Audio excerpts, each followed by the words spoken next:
one, I'm really happy to be a part of this program. You guys are fortunate to have this pilot program in your club. We talk a lot in coaching education about continuing education, and this is something where I think you're fortunate to be able to have them vested in you becoming better coaches, have the access to different resources and people to add to your coaching repertoire, and so my hope today and my intention today is to give you all something hopefully new to take away.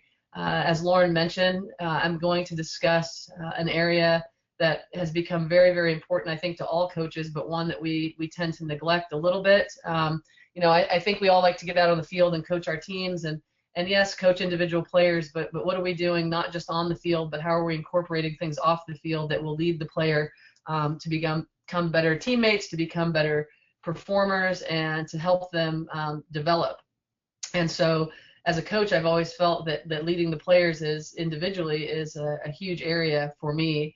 And so to give my players tools and different ways of sort of measuring their improvement, different ways of vesting in their own development as opposed to it being coach-led, that's been an area where I've really kind of taken it to heart and used it a lot more over the last several years with my own teams, and I've kind of preached it to other coaches. So when we talk about leading the player and just leadership in general, one of the quotes that I found, and I don't know who the quote is from, but it's, if you're complaining, you're not leading. Leaders don't complain. They share a vision. They inspire optimism. They focus on solutions. And with that quote, the word that sticks out the most to me is solutions. And when we talk about solutions in soccer, we talk about decision making and the tactics of the game, and how do we teach our players to problem solve, whether that be on the field, off the field, in the heat of the moment in a game. And to become a good individual leader, you become a problem solver. And I think to become a good coach, you become a problem solver, not somebody that just sees the problem and waits for somebody else to do something about it. So we try to teach our players to individually become problem solvers, and I think that's an area where when you give players that kind of ownership and then you empower them that way, it's helpful. So as a coach, looking at your individual players, there's three things, and if you guys need me to slow down, just cut me off. There are three things that I find to be of the most importance in leading players. First of all, it's understanding what they need, and I'll talk a little bit more about that, but understanding players' needs and then guiding those players. When you figure out what their needs are, help guiding them towards those things and being able to get what they want out of the game, and supplying them with, again, solutions. So if they're stuck and they aren't coming up with them on their own, guiding and leading them towards those different solutions. So and I think this is a way to promote learning. And when you look at yourselves as a coach, I'm hopeful that you all think of yourselves as not just a coach, but as teachers and educators. And I know in the competitive world of youth soccer that it's important to win, but at the end of the day, it's also important that they're learning something along the way, and that will help them win eventually. So to promote learning, there's again, three different areas. When you're talking about leading the players, there's three areas in the approach that we would use, which would be ownership.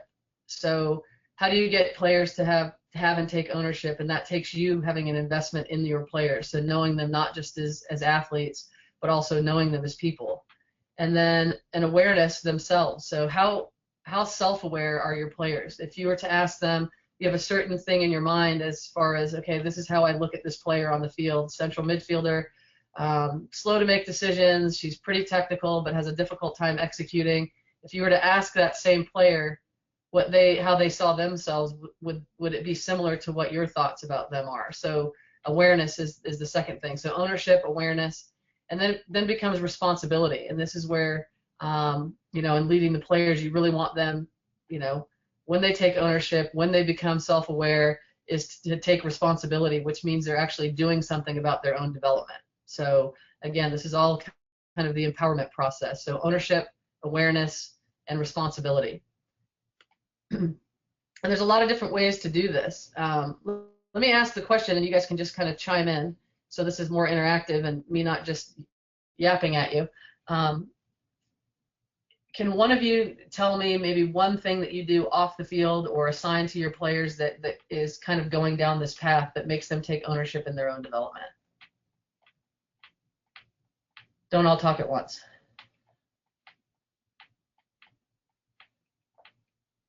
And I see some names over here to the right, so I could possibly call on you. Hi, this is Fabrice here with Georgia Rush. Yeah, great.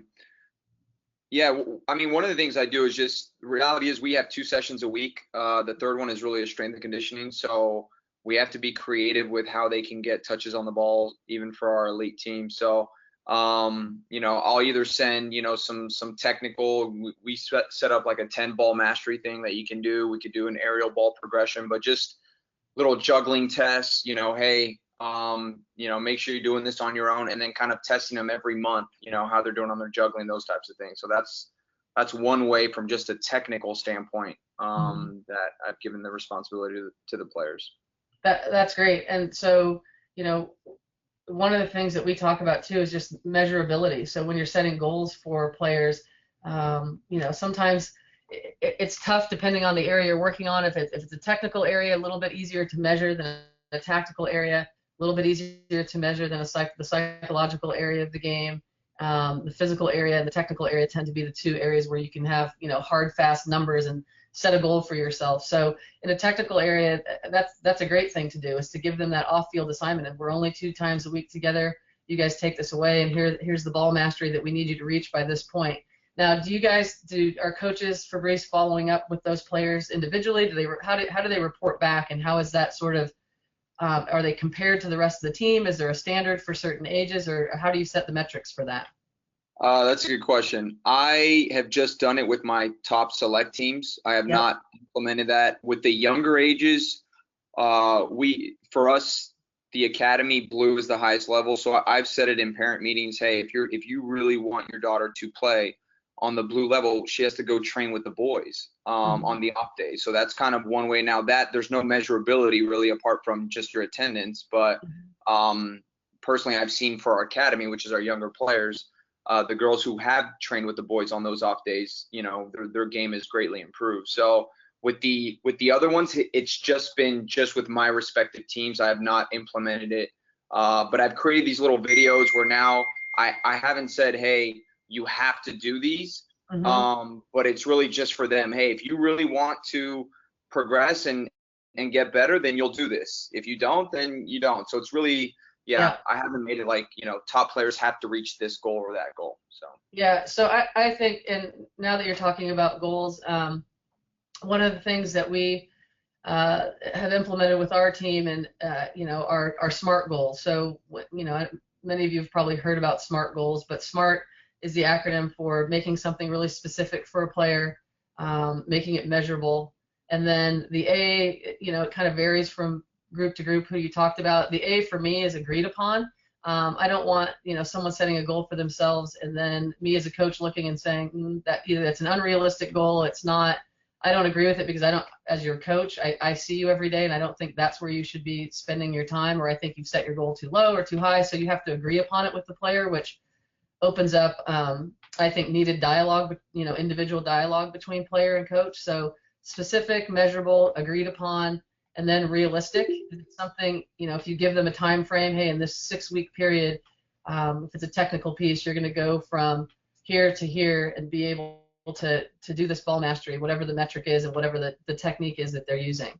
And then time bound, which is the last thing. It's realistic, and then we put it in a time frame where they're actually working from, you know, date A to date B with a set goal in mind and trying to, you know, trying to reach it to achieve something.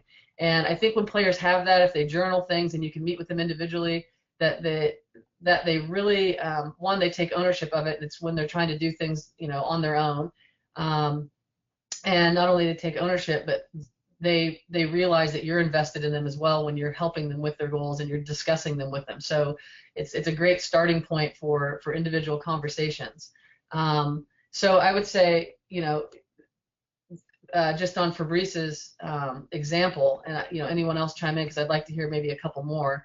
But on his example, you've taken it one step, and do you see kind of from the things I'm talking about how you could probably take it a step further?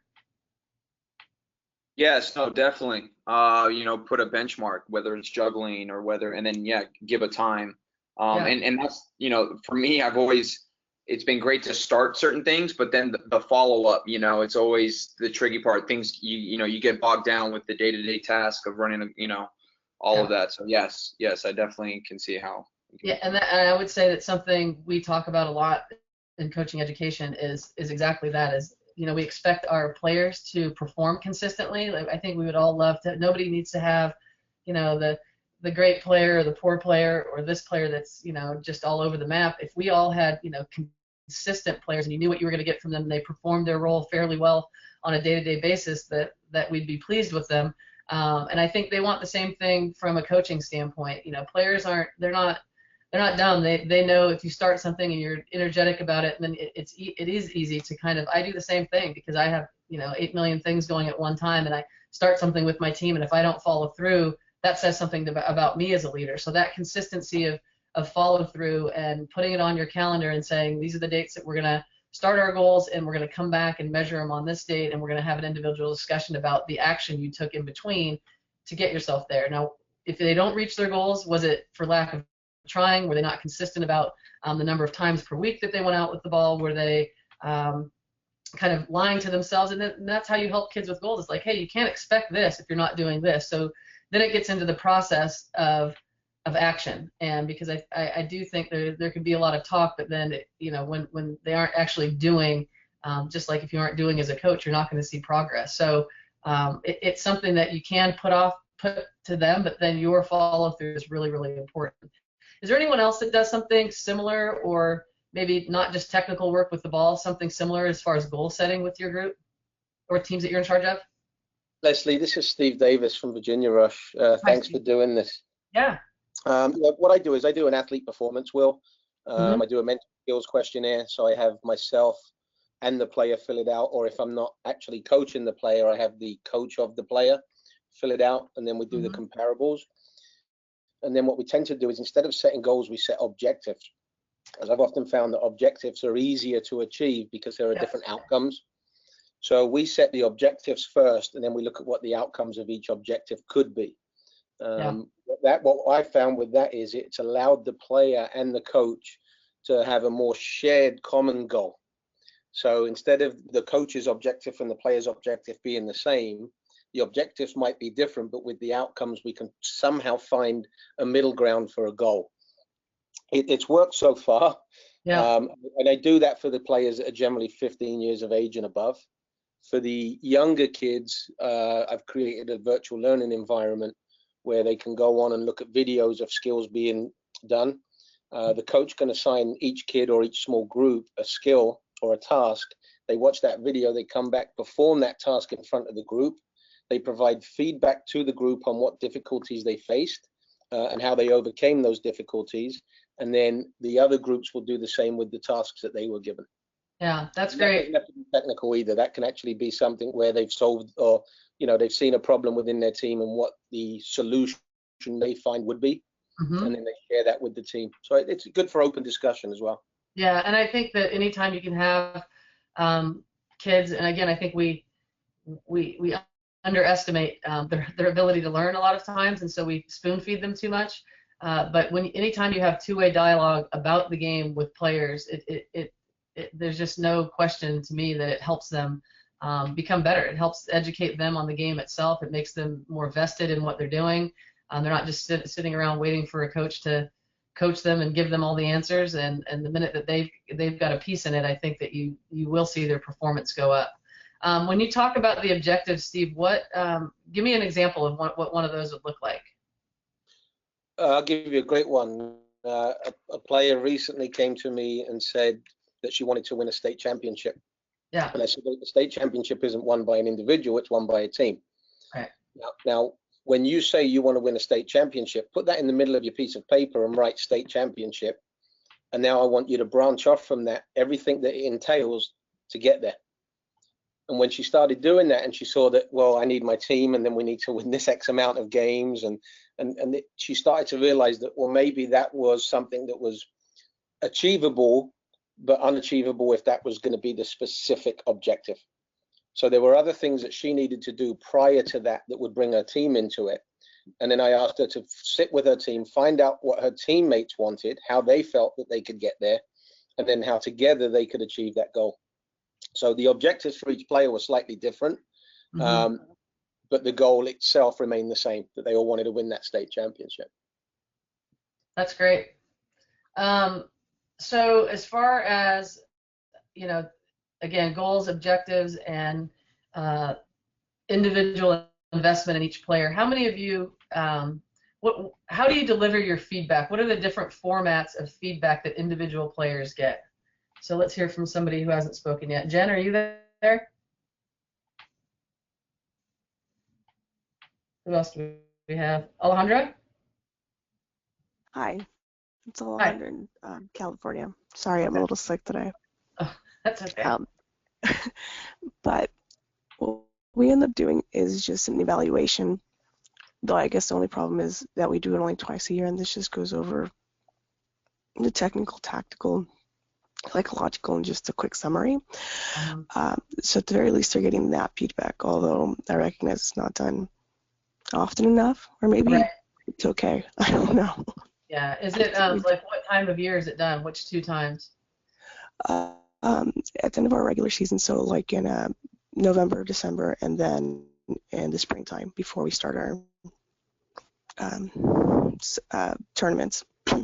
So at the end of the league season and beginning of the tournament season, is that how I'm hearing it? But it's not at the beginning when they first join the team or the team's starting out. No. Yeah.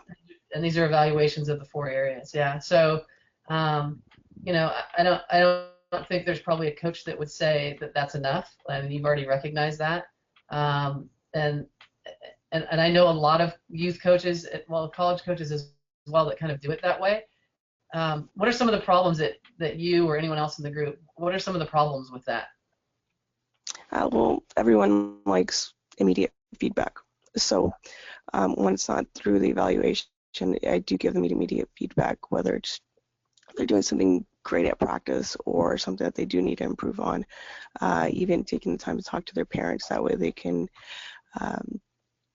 hear it at home as well, or at least the positive stuff from their parents anyway. Right. Do any of you in the group have a way of, other than just in your coaching and in the flow of the game or when you're training, or have your coaches that you're responsible for that are with teams, have a way of giving more consistent feedback to individuals? Not necessarily. So youth soccer, and if you have do most of you coach more than one team, or you're in charge of coaches that coach more than one team? Yes, is my guess. Yes. Yeah. Yes. So, you know, time, your environment, the amount that you're with them becomes an issue. And so one of the things that we've implemented, and again, I'm in a different environment, but I do think it's, I know for a fact it's doable in the youth environment, because I've asked some of my candidates in the coaching schools to do it, and I've given them the suggestion of ways. But, you know, I watched this movie a long time ago. It was about a high school cross country coach. My son ran high school cross country. And this coach was renowned for putting kids off into these great college programs and developing them as people. And he coached many years. And, you know, anybody that knows anything about high school cross country is they typically don't cut kids. And the teams are huge because anybody, you know, if you can run, it doesn't matter what your time is, they just let you go. And yeah, of course, only a certain number of the kids are going to score for the team. But it's just a great participation sport, and it's very team oriented, and it's very inclusive. And this guy had girls and boys, and after each training session, he would sit at the end of his field, and every kid would go by, and he would say at least one thing to them. And it would be, you know, one thing is feedback. If you give a kid one positive or one thing about, hey, you just, you know, you look like you might have been a little bit tired today, or is everything okay? And that would lead to another discussion. But none of the discussions would take any longer than a couple of minutes. But that was something that made each individual player on that team feel a connection with their coach and feel like they were being, that they were valued, that being there and training and running was meaningful. It just wasn't, they were not just another kid on the team. So something that I implemented with my team after I saw this movie years ago was, if you have assistant coaches, it's great because you can divide them up into more groups. If you don't have assistant coaches, you could do it yourself, but you have to be pretty quick about it because, again, time is always the thing that limits most of us in our environment. My kids are running off to class, etc. So I would divide them up into 3 groups, and it makes us pay more attention as coaches. I should be able, in a 90-minute training session, to notice something about every player on my team when it comes to their performance. So say there's 3 of us as coaches, I divide them into 3 groups, either randomly or by position or year, or I try to mix it up just so they get a different coach every time. And it's probably not every training session, but we try to do it maybe twice a week. They line up in front of us, and they're kind of 10 yards back, and I'll just signal the next kid to come up, and I'll ask them just to give me one thing about their practice. If they felt good, they didn't feel good, and or if they felt like they learned something, they'll say it, and I'll say I will either reiterate, or if it's a day where I feel like they were lacking or there was something that they maybe could think about doing better the next practice, I will tell them that. And their willingness to share, and again, their investment in knowing that they're going to get feedback at the end of practice makes them more attentive and more deliberate in the practice. So just knowing that they're going to get that feedback at the end that they're waiting for and they know is coming makes them more focused in the training session and more attentive to detail and what's going on. So it's a quick exercise, and it's one where if you implement it with your coaches, even if it's one coach and 18 players, you can get them through the line pretty quickly. And if you leave time for it at the end of practice, or even if it's just something outside of soccer, to be able to have that one-on-one connection with how's school going, what do you have prom coming up, you have whatever it is, just to share one thing with them, to have that kind of personal connection and to give them that freedom to know that they can talk to you as their coach. I've been, I wouldn't say appalled is the word, but the more youth coaches I talk to that have outside of practice or even outside of just the 60 to 75 or 90 minutes of training, the lack of interaction they have with their players is really, really surprising to me. And as coaches start to implement this, they are just shocked at how much harder their players play for them, or how much more invested they are in wanting to do well in the practice, and how much more attentive they are to applying what's being asked of them because they know they're going to get feedback on it. So just something to think about. Is that doable for some of you? Yes, absolutely. Leslie, how do the players give you feedback? As far as how meaning what, me personally on how I'm doing as a coach, or? Yeah, because I mean, I love what you just said, and a very dear friend of mine who I'm sure you know, Sue Ryan, 20 years ago, we had a great discussion about the difference between coaching boys and girls, and she said that the one thing that she loves to do with the female athlete is give them 10 to 15 minutes on their own prior to a practice so that they can share and air, whereas the boys will get in there and just start playing right away. And she felt that brought out leadership within each player. So I've implemented that for 20 plus years now. But what I also do is at the end of each session with the team, I ask for a little bit of feedback on what they liked about the session, what they didn't like, would they change something? And for me, it helps me better understand how that individual is learning. Yeah.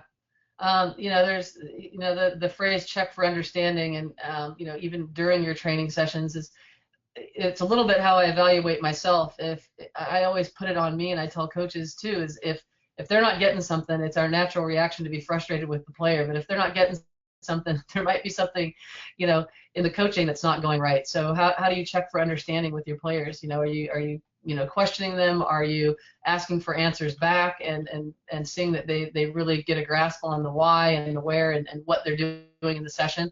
For me, I talk to my players a lot, and we go over the session as a group right before we hit training. They're out there early messing around and kicking balls around and chatting with each other, but we get into a circle and I tell them what they're going to do. So there's no surprise at practice. They understand where the focus is. They understand how we're going to move through the practice so that it's efficient.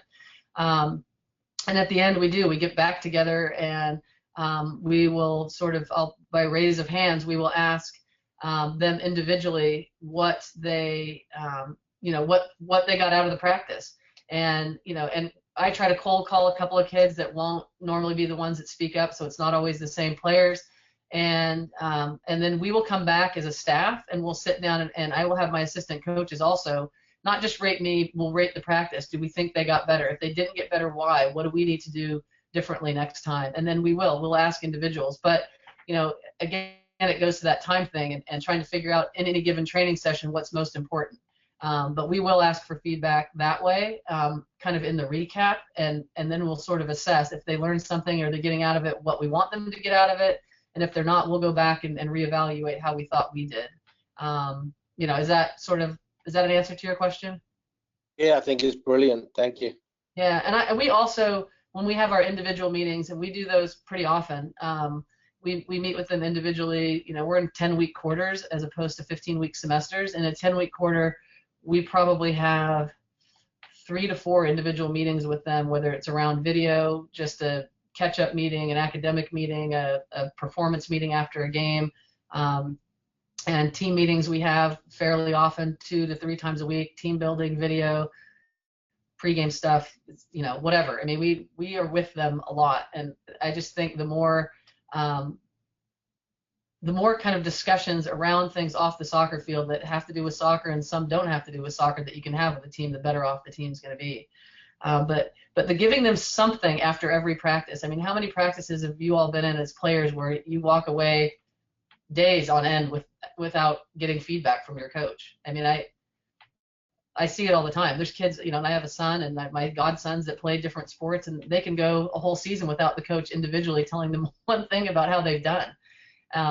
And I think that honesty and being able to have those conversations, if you have them more frequently than just the big meeting at the end, Alejandro, like you were talking about, it's way easier for a player to swallow and be receptive to if they're getting a bulk of the information at one time. Can you see where that would be better? Yes, absolutely. Yeah. And they love it. I work with them. Yeah, and I do think with players, and maybe it stems from the way I was as a player, and I feel fortunate because I have a pretty thick skin, and I just wanted to know. Like, I did not want something sugar-coated. I did not want it their fluff. I did not want false praise because I knew I wasn't stupid. I was like, I knew when I played poorly. We all do. We know when we don't perform well. We know when we're not prepared. We know when we're not fit. And if a coach is telling you opposite of that, that coach loses credibility. And so my players, it's the thing they probably hate about me the most in the beginning when they first start playing for me. And I think it is the one thing that they end up loving about me is they know where I stand and they know where they stand. And to me, that's a fairness to the player. That's as a coach, leading individual players in a way that helps them. It helps them learn to fail. It learns them help to get over failure. It helps them play without fear of making mistakes, if they know that they're going to get real honest feedback that's meant to help them improve. And so having more of those discussions all of the time, it normalizes mistakes for them. It normalizes criticism. It normalizes feedback that might be hard to deliver and that they aren't frankly that used to hearing. I don't if I were to look at my team, I'd say 80% of them are never really told the tough thing by their parents. Most of them, everything's hunky-dory, everything, you're the best, there might be a small percentage that you meet their parents and you're like, that's a good parent. That's the person that's really kind of real with them and telling them, hey, this, you're good, but there's better out there. And if you want to be the best, you've got to work harder. And so I just think a steady diet of feedback, even if it's the smallest thing, goes a long way as opposed to giving it in big chunks only a few times, during the season. So anything else on that before we move on a little bit with goals? Yeah, Who's this, Dan? This is really good. Sorry, this is Fabrice. Okay. This is really good. I'm curious for the younger ages. I know in the past, our club, we've done written evaluations, kind of like what you're saying at the end of the year, those types of things. We've moved more towards individual kind of just face-to-face meetings, just telling them, actually asking them, hey, what are a couple things you think you're good at? What did you improve on the most this season? And then kind of giving them some feedback, from ourselves. Because I just think at the younger ages, they all need tremendous amount of work technically. So it's like, instead of me writing something, hey, you need to work on your ball striking, hey, you need to work on your first touch, hey, you need to work, I feel like every kid at those younger ages. So I guess my question to you is, what would be the ideal way to give good feedback? Would it just be, throughout the year with just face-to-face? Is it Do you think it's very important, to write evaluations for the younger kids? Like, what would be your take on that? Yeah, and I think this goes back to the ownership piece and them investing in their own career and their own athletic path. Is I find the self-evaluation to be way more telling, because we're all going to have our opinions about, that's our job. We're supposedly the experts as coaches, and we're all going to have our opinion on about, where a kid falls in their technical ability and how well they've performed tactically and where they are with their fitness level, and are they mentally tough, or are they sort of a softer kid that can't take criticism or is not coachable, or doesn't really put their best effort forward, blah, blah, blah. We're going to all have an opinion about that, which will only matter at the end of the day if we have a baseline of where they think they are. So I think self-evaluations and self-assessment and getting a kid to really be aware and think about talking about themselves as a player, and and what you'll find, and I don't want to make this a male-female thing, but it is pretty telling. Most of the times females will be much more self-critical than male players. So you almost have to talk them off a ledge. It's like, geez, I would have really, I was going to hammer you, but you did a better job of hammering yourself than I ever would have.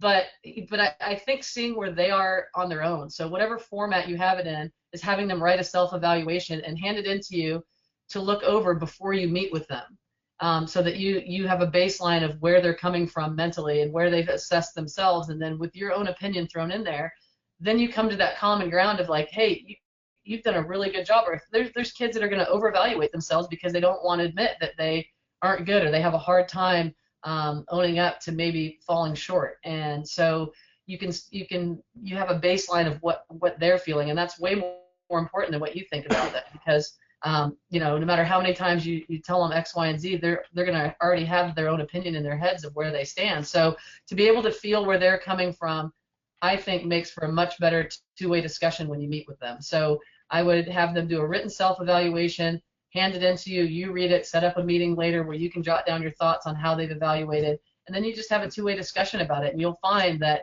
you can come to really good middle ground on where they need to be working in their development. That's great. Thank you so much. Yeah.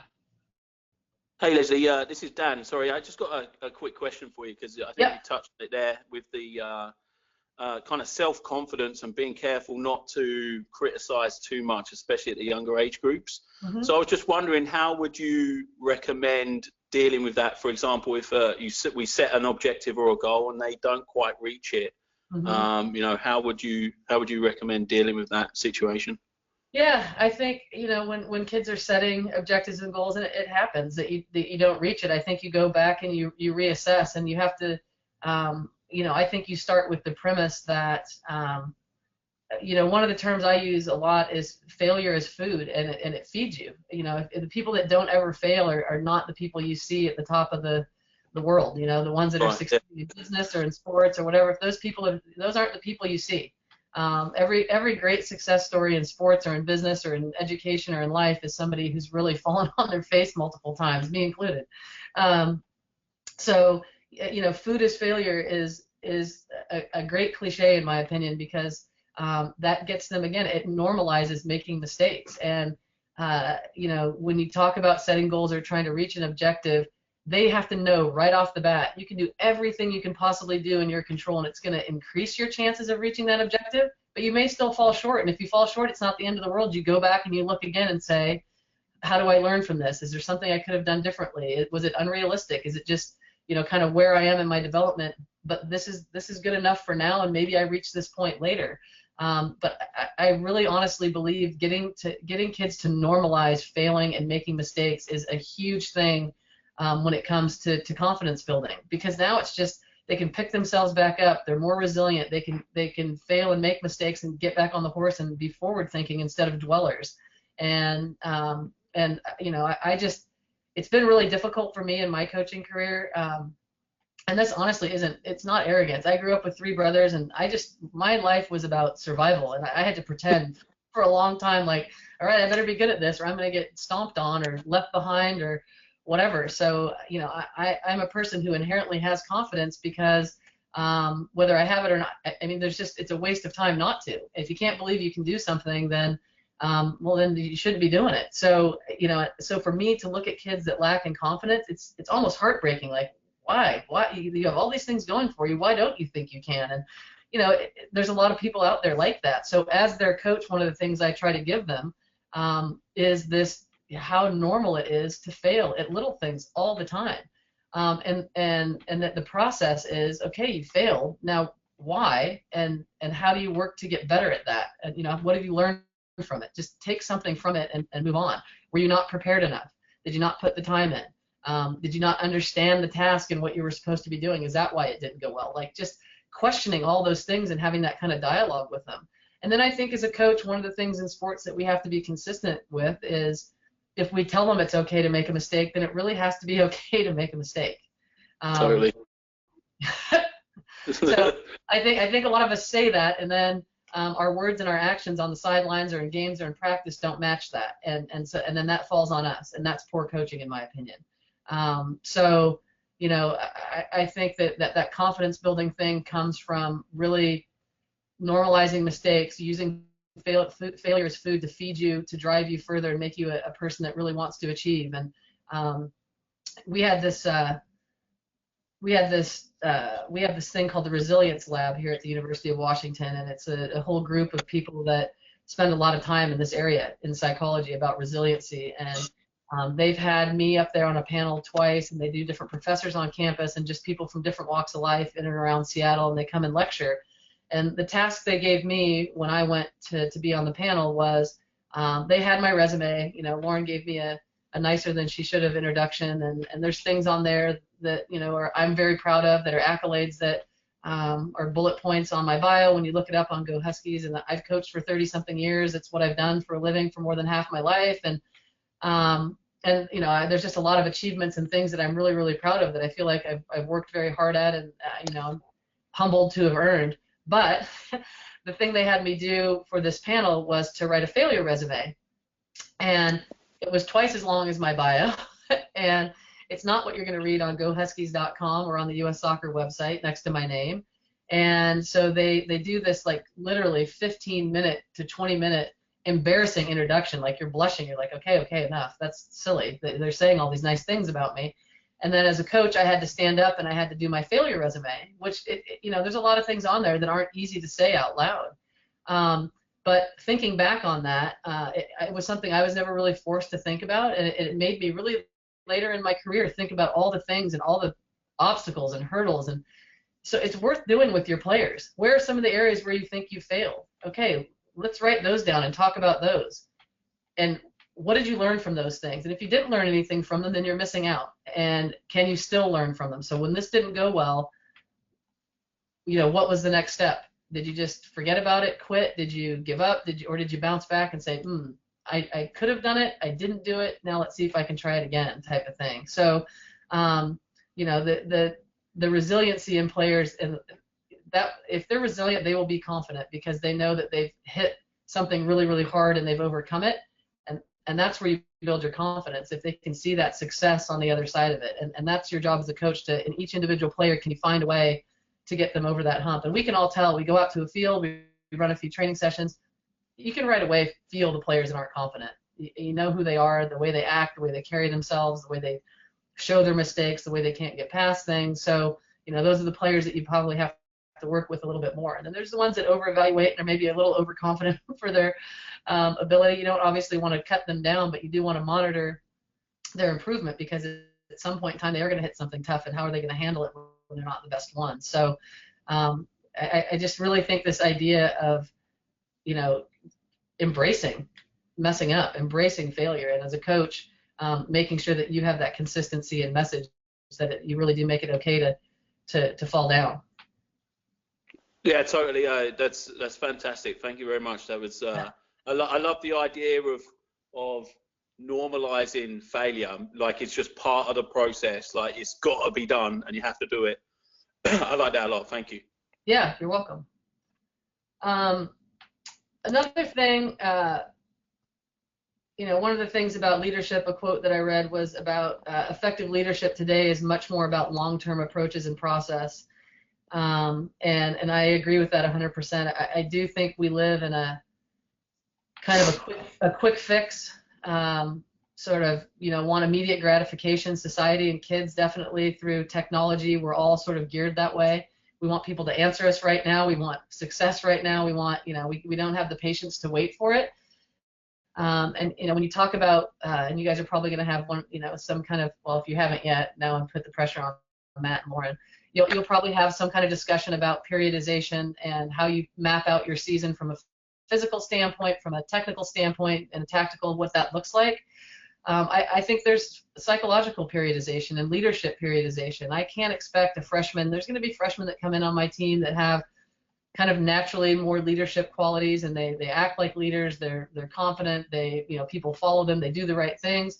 But there's going to be these other silent leaders or people that you can tell it's in there somewhere. But how can we build individual leadership in every single one of our players? And I can't expect that to happen overnight. That has to be a process. And so it's really fun for me right now. We have a very large group of rising seniors to sort of look back where they were when they came in as a freshman and to talk to them about, what leadership skills they feel like they're carrying into their senior year. What do they know now that they didn't know then that they pass on to other players that they hope they follow? And even if it's just one or two things, so to talk to them about that long-term process. So from the beginning of your season to the end, how are we leading players to take more ownership, and how are we kind of measuring that with them at the end? And to just simply ask them that question, at the end of the season, sort of in an exit interview, when you're maybe doing their self-evaluation and going over that with them, is to put in that evaluation, what did you learn this year? Like, what's changed in you as a person for the better? Where do you feel like you've grown the most as a person? Where have you matured the most? And you can ask that of a little kid. You can ask an 8 or a 9-year-old that question, and they'll have an answer. So just vesting in the process and making sure that you look at it from a long-term standpoint, not just overnight. The other thing, one of the things you might want to do, even with just your group of coaches, are any of you guys DOCs or in charge of the whole club? Or coaching directors? Yeah. Okay.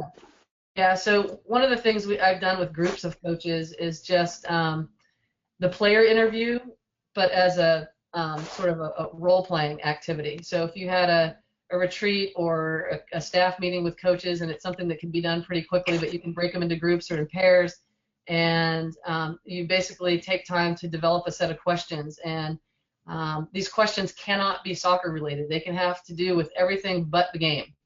And so each coach kind of does this independently on their own for 5 to 8 minutes. They just come up with sort of interview type questions for a player. So one person's the coach and one person's the player.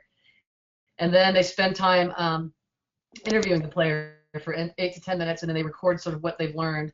And so each player and each person can take a turn. Each coach can take a turn being the coach and being the player, and then you have them present back to the group what kind of information they gathered.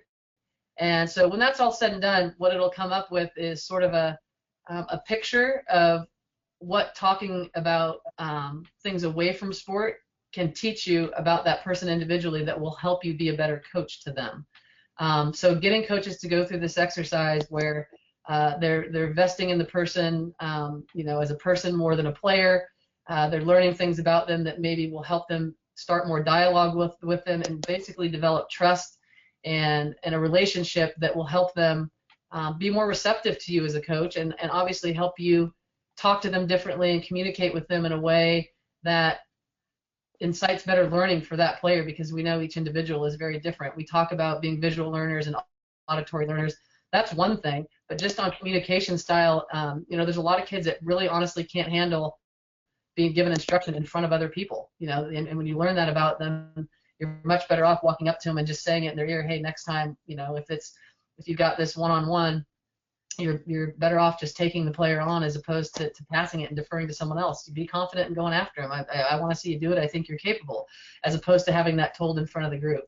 And then there's kids that can handle that, and you learn this through getting to know them better as people and learning what their communication style is like and how to approach them. So, if you have the opportunity in any kind of staff retreat or staff meeting where you bring your coaches together, I think it's a great activity to put them through, to put them in the position of being a player and being a coach that's interviewing a player about something outside of soccer. So just something as a thought, if you think that might be useful. And again, I think it's a really good chance to enjoy sort of casual banter with them. It relaxes them. It makes them, it engages them a little bit more when they're not under the pressure of just talking about the sport, which I think a lot of kids look at as a pressure situation. They want to please you. They want to be the best. And I think we've turned youth sports into this kind of big pressure cooker where we've kind of sucked the joy out of it, to be honest. And it gets them back to remembering that you're in it with them, and a reminder that it's supposed to be fun. And I don't know if any of you do something like that already, as far as non-soccer player interviews. Yes, no?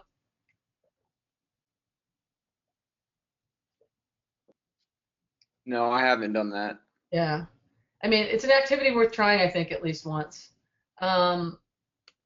All right, and then another thing I wanted to talk about does have to do a little bit more with the game, and understanding players' needs as far as their role and their player development. So from U6 and U8 on up to U19. So kind of seeing them through the different zones and the key qualities that we maybe want to determine that they need to have as players. When do we start teaching players about their positional roles, or even all positional roles? If we're going to give kids when they're young sort of the big picture of this is what this position does, and let them play everywhere, let them try everything out, and sort of learn the game that way. When they start to specialize a little bit more in their roles and they start to become more of a winger or a forward or an outside back, how do we get them to understand their roles on both sides of the ball? And I guess my question to you guys before we go on to this next thing is, how position specific do you get and at what age? Maybe a couple of you could answer this. Steve, I'll call on you. No, Steve. Yeah, hi, Leslie. Yeah. I honestly, I try not to become position specific at any age. Yeah. Having sent over 350 kids to college, Right. I've seen the benefit of letting them play multiple positions. And I'll give you a great example of one, which was Alex Singer, who played at UVA. Yep. Currently, she played for Washington Spirit, but is now back in Norway. Alex was a left mid, a left forward, never played at the back. And when she came to me with her objectives, I said, maybe you should look at playing left back. It's an area that the US women's national team has always, needed somebody to play. Yeah. And as soon as I said that to her, she just became set on playing as a left back. Yeah. And, she played at UVA as a left back. She was All-American second team, has played professionally since she's graduated. So for somebody like Alex, and I actually had Alex come and be my assistant coach when I was at Division I Marist for a season, just to give her that experience of being in the college game as a coach. Yeah. And the one thing that when I asked her to speak to the players about, she said, don't get stuck in one position. She said, allow yourself to play multiple positions, because at the end of the day, when you go to college, you need to be able to adapt and adjust to the environment that you're playing in. And so I try not to get position specific at any age, but if I am going to start looking, I generally look at the backs first, and up the spine. And going back to what you said, certainly in the midfield, looking at playmakers, I'm looking at the kids that go into a practice, I allow my kids to make decisions. I allow them to make mistakes. And, a good friend of mine, Chris P, says that, fail is the first attempt in learning. So, so I allow the kids to fail, but what I ask them to do is learn from it. What is you took from that? Don't throw it away. Don't ignore it. I always tell them to put it in a little invisible backpack. And if you make that same mistake 2 or 3 times, then pull them all out of the backpack and analyze it, break it down where you've gone wrong, and then you can throw it away.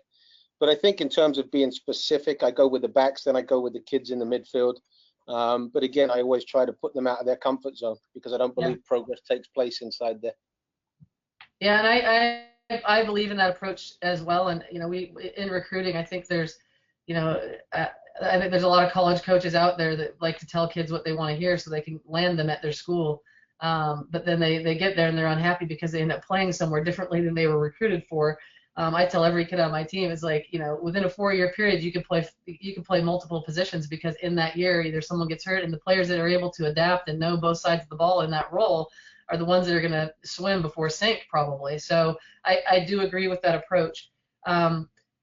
So have any of you guys ever heard or done match scripts for your players before games or before practice? A script of where they write things down on sort of what they want to emphasize in that game or in that training? Hey, Leslie. Yeah. We this is Chris P from Virginia Rush also. Okay. What we do and have done in past, we create what ifs. So like, what if we're a goal down? What Yep. if we're goal down and there's 5 minutes to go? What if we get a man sent off? So they have some ideas, and we do this with kids as young as 8 and 9, just so they have some ownership and they know. And we let them come up with questions, we guide them, and then say, hey, remember? So yeah, it gives them a little bit of a ownership, but also I think that's a great exercise. So the idea of a match script, and it can be, our kids came up after we started doing match scripts, they also came up with training scripts so that they were doing it consistently on their own. And this is not necessarily something that as a coach we ever have to see. It's something that they get really used to doing on their own, and it's for themselves to carry into practice or carry into a game, a focus that is very role specific. So regardless of whether they sometimes play left back or they play as a 6, as a holding mid or whatever, within that role that they're going to play that day, they understand their responsibility on both sides of the ball. So basically, they have this little script that it's bullet points. It's not some long drawn out thing. It's more focusing exclusively on the things they can control by getting them to pick 3 things that they want to achieve during the match other than getting a positive result. So if they were to do these 3 things really well, would it up the likelihood of them having a good performance and the team getting a positive result? So they have to put some thought to it. And the kids, some of them that really buy into it, it's very helpful to them for their own confidence, for their own focus, to not try to, do too much or get with, play with outside of their role and then therefore maybe not be that effective. So to really hone in on what their job is on the day. So we get them to do these match scripts, and they write 3 things down. They have to be related to responsibilities within their role. So, so some of the things, say for a center back, is just to keep possession. So, am I connecting on my passes 80% of the time or more? Am I completing my passes and building out the right way? Am I winning air balls? My job is to win every air ball that comes my direction. And then the next one would be just not to get beat 1 versus 1. So to be the best 1v1 defender. And so they write these 3 things down, and a lot of them started doing it for training sessions too, because I found that they, especially at this age, they put a lot of pressure on themselves to perform, but they also get overwhelmed with the big picture of the game and aren't able to hone in on their own specific role. And it's another way of getting them sort of to lead themselves. And again, ownership, take their own responsibility. We will, as a pregame the night before, it's like, hey, don't forget to do your match script. And then the next day I'll come up with an activity for them just on GroupMe. We have this kind of group thread that we put out, and hey, don't forget to share your match script with one other person that isn't in your same class, or share your match script with someone that plays next to you, so that they know what it is you're asking of yourself. And it never has to come to the coaches, and it gets them talking to one another and relating to one another even more so than back to us. And there's times where if a kid doesn't perform well, that I can go back to them, they'll bring their journal in, and I say, what did you have on your match script for that day? They'll share it, and I'll say, so how did you feel you performed in those areas? And they'll say, clearly I didn't do this well, I didn't do this well, and then I can talk about, well, why? I just felt like the game was going a certain way, or I made a mistake, and then I just let it all snowball into a bad performance. And one of the things we'll talk about is, that's what your match script is for. If something's not going well, go back to that. Remember, what are just 3 things? Some of them write it on their hand. Like, what are the 3 things you need to be doing right now? What gets you really honed in on what your job is? And that's just another way, not just for ownership, but it's another way to open up dialogue where it's not just a one-way conversation, coach to player, me telling them what it is they need to do better, but it's them self-evaluating and telling you where they fell short and why, and being able to have a 2-way discussion about how their performance may improve the next time. So I think match scripts are a great way of getting the players to lead themselves. And, I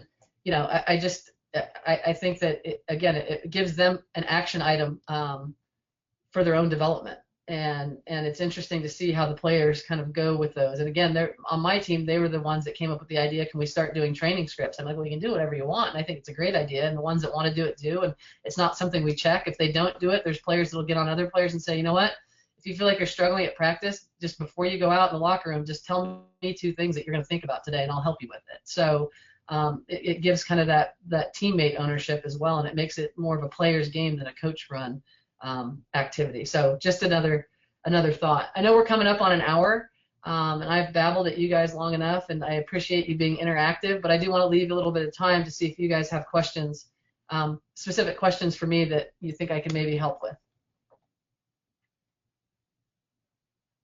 Leslie, I have one point just on a lot of the things that you've talked about. I think border in the youth game anyway, they border into parent education as well, which I feel becomes more and more important as the game's developing and everything's so competitive and the cauldron of youth soccer and whatever else. So in terms of the match scripts and things, if I'm working with that with my players, I think it gives, I feel like, and I don't know what your opinion is, I feel like it gives the players something to go home and interact and involve the parents in the process rather than them feeling outside or not connected with the process. So I don't know if that's something that you've... No, 100%. I mean, I really think, especially in the youth game, you know, that those parents, they're the paying customer, and you got to keep the customer happy, right?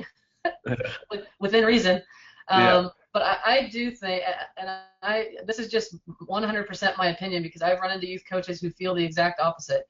I think there is a way of being extremely transparent with parents and families of players without having them. I think it helps them not become over-involved. If they know what's going on and there's a really clear picture to the method of your madness as a coach, and they see that and they're told that and they understand that and the player buys into it, I think you're going to have a happier player. I think you're going to have a happier parent.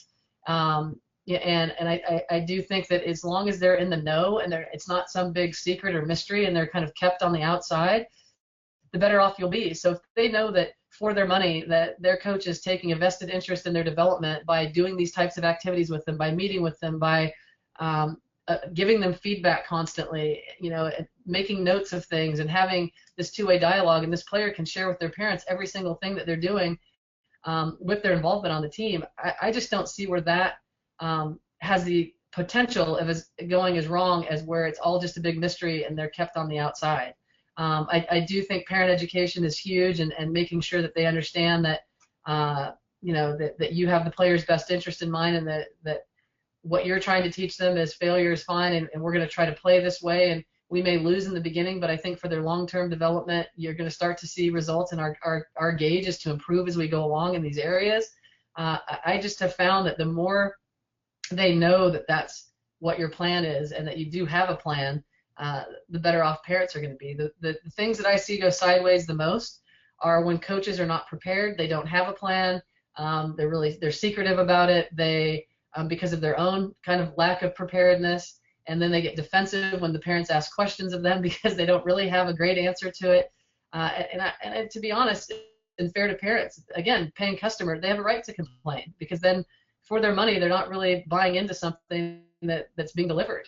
And you can tell me if I'm wrong, but I think that's where it goes sideways a lot. And then, of course, you're going to get the crazy parent that's just over-involved, and you know, the person that's vicariously, that never was a good athlete themselves, trying to live through their kids, that have no idea what competitive sports are and what it feels like to do it, and they want what's best for their child. You'll get that one-off, but I think the more transparent you are, the better chance you have of success of getting parents to buy into what your plan is for their child's development in the game. I agree. I feel like I'm on the same page. I think that in my experience and what I've seen, and certainly, you know, as I've evolved and continue to evolve as a coach, you know, I'm pretty open with my parent groups. I currently coach a U11 girls team, and you know, I get a lot of questions. Why does the goalkeeper pass to the player that's at the edge of the box when we have it? Well, you know, we're trying to develop them. We want them to be able to do that now, so that when they're older, well, every time we do that, we get scored on.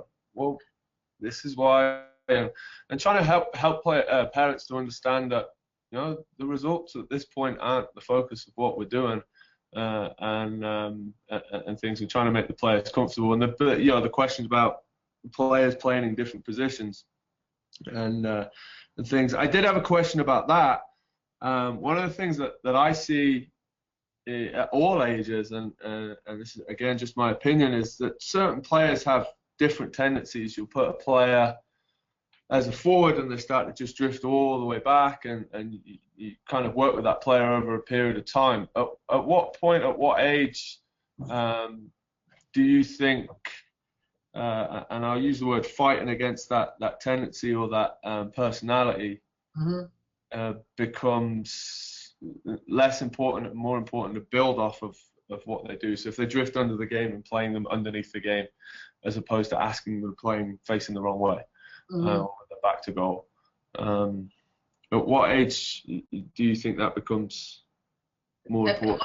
That's a good question. I don't know. I think that's so player and personality specific, because we see it in college too. There's just, you try to work with a kid, you think that their ability is geared towards this, and they fall back into it being this. And if they're still an effective player, then I think at some point in time, I throw up my hands and say, okay, here's where you're going to play, because you clearly enjoy it more, you're better there, you're predisposed to doing this, your habits make you more of a player that's going to play this way. And if it's not effective, then that's what becomes the issue. So I don't know, Matt, that I don't know that I have a great answer for that. I don't know that it is age specific. I think it's player specific. Yep. That makes sense. Yeah. I was just interested. One last piece that I had for you guys, and one of the things that we do after every training session that helps with feedback too, and we track. And I think for players, it takes a little bit of the emotion out of things. So their ability to receive information, receive back, and take criticism. As we do rate our players after every practice and every game, we rate them on their attitude and their effort. We rate them on the impact that they've had in practice or in a game. In their position, and we rate them on the technical piece. So have they been clean technically? And over time, those ratings, they add up. You get either a 0, a 1, or a 2 in each one of those categories. So for a total of 6 points, and it's very objective. And it's not just me doing it; it's the entire staff. So over 3 or 4 people, we kind of come to an agreement on what that score is, and we can kind of argue back and forth if that score is right for that player or not. But we tend to come to a good consensus on that. And then the players can compare themselves where they're rating with other players in their position, and they have the ability to argue back with us. It's like, I think I've done better there than what you're saying, and they can tell us why they think that, and that's fine. Or it usually works out that it's about where they are, and it gives them something to shoot for. And it comes out number-wise. We can even put in a colored pie chart where it shows sort of they're getting more 1s and they're getting 2s and they're getting a lot of 0s, and it shows up in color, and they're like, I really want to change what my pie chart looks like. But it's just another way of giving them sort of objective feedback that takes the emotion out of like, well, you didn't play well. It's like, no, in that practice, you're a forward, you didn't get 1 shot off, you were on the end of 1 cross, were you impactful? Did you try hard? Was your attitude great? Did you come, with good intensity at practice? You did, but now you've got to find a way to get that impact point, which is the hardest thing to do in soccer, is to have an impact day in and day out. So that's just kind of another tool to throw out there that we use for feedback.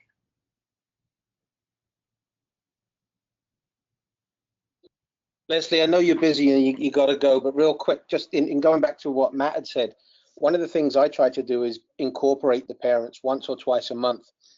So I keep them interested throughout the year with technical reports and evaluations, but giving the players ownership also ties into what I do. So I allow the players to run a training session once or twice a month. So they come up with the ideas, they implement the training session, and I'm there. And then what I do is I have the parents come and observe. Yeah. So I can answer questions and provide feedback as to what direction we're going and why the kids have come up with this specific training session. So it keeps the parents engaged. It keeps them feeling like they're part of what we're doing. And I found that it lessens the load for me as a coach. So it keeps the kids doing what they're doing. They got ownership. The parents have ownership, and I'm quite happy. Yeah, no, that's a great point. It just goes back to those same words I used in the beginning: is ownership, accountability, responsibility. I think and I'm sure you guys all agree, one of the wonderful things about the sport that we all love so much is that it's a player's game. it really, you know, the coaches I see that have all the talent in the world as far as tactics and eye for the game, and but that kind of fall short for me as far as being successful coaches are the ones that are coach centric and not player centric. And you know, all these ideas I'm talking about really hand the game over to the players, and you're a conduit for them to improve and grasp the game and learn the game and be better at the game. So I think all those ideas are tremendous.